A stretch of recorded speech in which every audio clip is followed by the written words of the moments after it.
প্রিয় বন্ধুরা, আজকের এই ভিডিওতে মহানায়ক উত্তম কুমার এবং তার স্ত্রী গৌরী দেবীর সংসার জীবন তথা দাম্পত্য জীবন নিয়ে কিছু কথা আলোচনা করব। উত্তম কুমারের স্ত্রী গৌরী দেবী তার স্বামীকে অত্যন্ত ভালোবাসতেন। উত্তম কুমার তখন থাকতেন গিরিশ মুখার্জি রোডের একটা বাড়িতে। একদিন সকালবেলা তিনি খাওয়া দাওয়া করে স্টুডিওর উদ্দেশ্যে বেরিয়ে গেছেন এবং তার যাওয়ার পরেই হঠাৎ চিৎকার করে কাঁদতে শুরু করলেন গৌরী দেবী। কি হয়েছে কেউ কিছু বুঝতে পারছে না। শাশুড়ি চপলা দেবী তিনি বারবার জিজ্ঞাসা করছেন, বৌমা তোমার কি হয়েছে বলো। দেওর তরুণ কুমার বৌদির অবস্থা দেখে হতবাক হয়ে পড়েছে। তিনিও বারবার বলছেন, বৌদি তোমার কি হয়েছে আমাকে বলো, শরীর খারাপ লাগছে, ডাক্তারবাবুকে রেখে দেব। কিন্তু কে শোনে কার কথা। গৌরী দেবী তখন চিৎকার করেই চলেছেন। এর পরে জানা গেল আসল ঘটনার কথা। প্রত্যেক দিন উত্তম কুমার ভাত খাওয়ার পরে পাতের একধারে একটু খাবার রেখে দিতেন, একটু ভাত রেখে দিতেন। তার খাওয়া হয়ে গেলে গৌরী দেবী সেই ভাত খেতেন। কিন্তু সেদিন কোনো কারণে হয়তো ভুল করে পাতে ভাত না রেখে পুরো ভাতটাই খেয়ে নিয়েছিলেন উত্তম কুমার, আর তাই অভিমানে কান্নায় ভেঙে পড়েছিলেন তিনি। এবার বলি অন্য একটি ঘটনা। উত্তম কুমার তখন ময়রা স্ট্রিটে একটা ফ্ল্যাটে থাকতেন, আবার শুটিংয়ের জন্য অনেক সময় থেকে বাইরে থাকতে হতো। সেই সময় গৌরী দেবী প্রত্যেক দিন টর্চ হাতে গিরিশ মুখার্জি রোডের বাড়ির দোতলার সিঁড়িতে বসে থাকতেন। তার উদ্দেশ্য হলো স্বামী উত্তম কুমার যদি অনেক রাত করে ফিরে আসে এবং বেল বাজায় তাহলে তিনি যেন শুনতে পান। অনেক দিন তিনি বিছানায় না শুয়ে ওই সিঁড়িতেই রাত কাটিয়েছেন।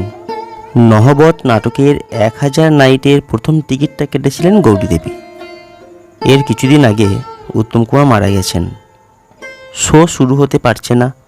সকলেই অধীরভাবে অপেক্ষা করছেন কখন গৌরী দেবী আসবেন। আর একসময় সকলকে অবাক করে দিয়ে লাল বেনারসি পরে প্রায় কনের সাজে গৌরী দেবী সেখানে উপস্থিত হলেন। উত্তম কুমারের পুত্র গৌতম তাকে ওই সাজে ওখানে যেতে বারণ করেছিলেন, কিন্তু তিনি কারোর বারণ শোনেননি। তার একটাই কথা, তার স্বামী তার কাছেই আছেন, কোথাও যাননি। উত্তম কুমার মারা যাওয়ার পরে গৌরী দেবী জন্মদিনে তার স্বামীর টাকায় কিনেছিলেন একটা হীরের আংটি। কারণ প্রত্যেক বছর তার জন্মদিনে মহানায়ক কিছু না কিছু উপহার দিতেন। বিশেষ অনুরোধে কল্পিতা বসু গৌরী দেবীর হাতে পরিয়ে দিয়েছিলেন চক্রবেরিয়া রোডের ঘোষ জুয়েলারি থেকে কেনা সেই বিশেষ আংটি। উত্তম কুমার এবং গৌরী দেবীর মধ্যে যখন বিয়ে হয়েছিল তখন উত্তম কুমার ছিলেন পোর্ট কমিশনার্সের একজন কেরানি। তখন তার নাম ছিল অরুণ চট্টোপাধ্যায়। ছবিতে অভিনয় করার ব্যাপারে গৌরী দেবী উত্তম কুমারকে বিশেষভাবে উৎসাহিত করেছিলেন, কিন্তু ছবির পর্দায় সুন্দরী নায়িকাদের সঙ্গে প্রিয়তমকে ঘনিষ্ঠ হতে দেখে আর 5 জন বাঙালি মেয়ের মতো তার মনেও উচাটন উদ্বেগ শুরু হয়েছিল।